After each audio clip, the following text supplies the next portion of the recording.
I'm Managing Editor Kim Schmidt. Welcome to On the Record. Here's a look at what's currently impacting the ag equipment industry.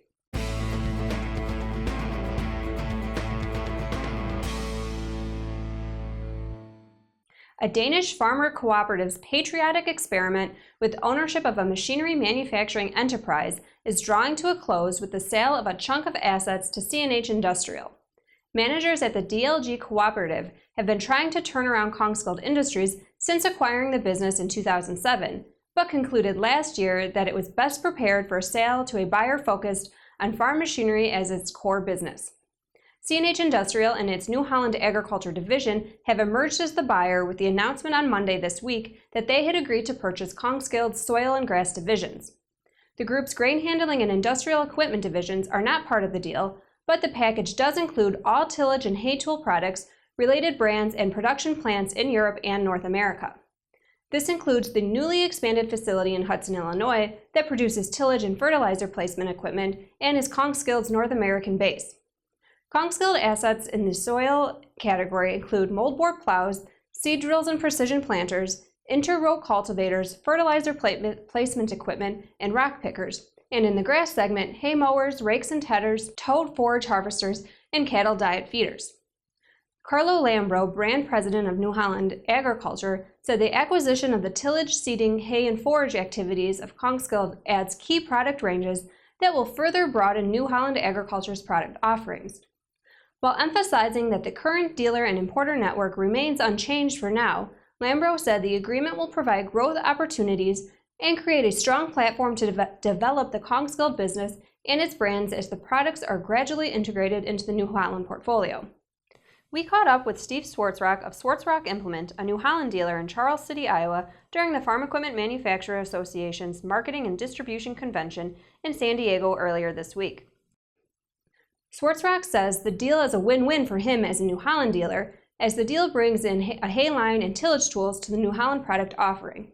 New Holland's been tracking our new sales of tillage, and they're just noticing that they had a void there, and they're asking to help us sell more product. I've been watching the Kongskilde line. They haven't been in my dealership to be a dealer for them, but they make a product that competes with Kuhn Krause. Kuhn Krause calls the accelerator. They have a VT tool that looks very good. For the Danish cooperative, the deal removes a business that accounted for less than 1.5% of turnover, but impacted the group's profits and occupied a lot of management time. For New Holland, it realizes an ambition to become a true full-liner, having been outbid by Kubota in 2012 for the Kverneland Group, which would have provided similar range of products. This week's dealers on the move are Sunshine Equipment and Quality Equipment. The two Louisiana-based John Deere dealers merged to form Sunshine Quality Solutions. The combined dealership has 15 locations throughout southern Louisiana.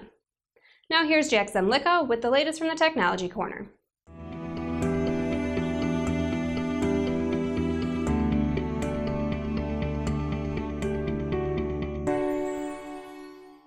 Thanks, Kim. For the third year in a row, U.S. dealers are forecasting fewer additions to their precision farming departments, according to Ag Equipment Intelligence's 2017 Dealer Business Outlook and Trends Report. The report, which tracks hiring and revenue projections for the coming year, reveals that only about 10% of U.S. dealers plan to add precision staff in 2017. This continues a gradual 13% decline during the last 3 years. Independent dealers are the least optimistic group, according to the report, with none planning to add staff in 2017, and more than 16% anticipating a reduction or relocation of precision specialists, up nearly 12% over this year.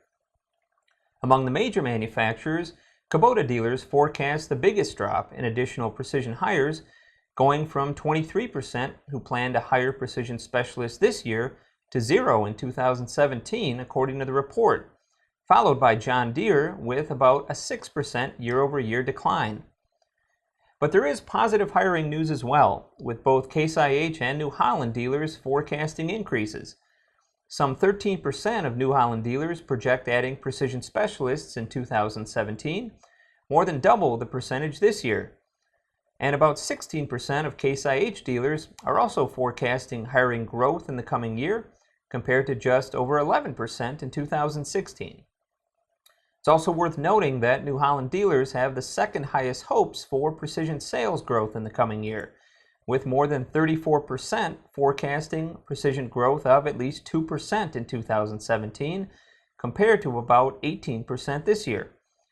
Deere dealers led the way with 60% forecasting revenue growth in 2017, according to the report. Back to you, Kim. Thanks, Jack. Purdue University and the Center for Commercial Agriculture released their October Ag Economy Barometer reading on November 1st. The monthly barometer measures sentiment among U.S. ag producers.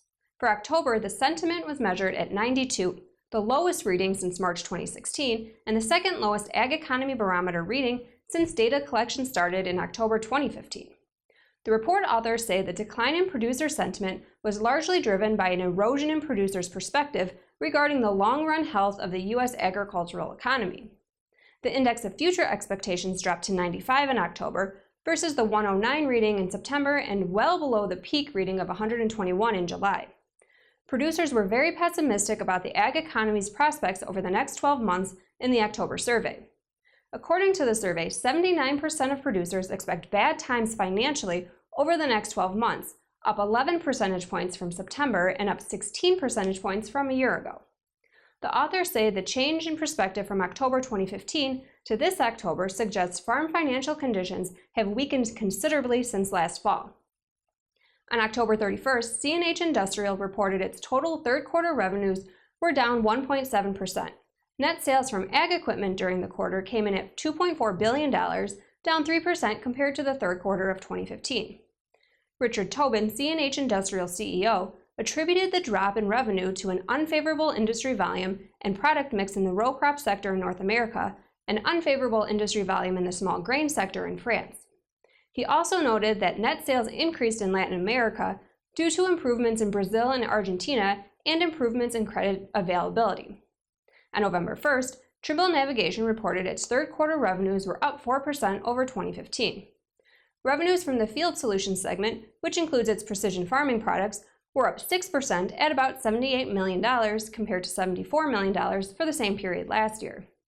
Trimble President and CEO Steve Berglund noted that last quarter the Field Solutions division had a flat year-to-year revenue performance after 9 quarters of declines.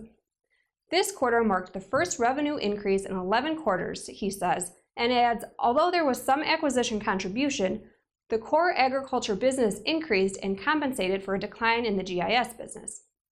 And now from the Implement and Tractor Archive.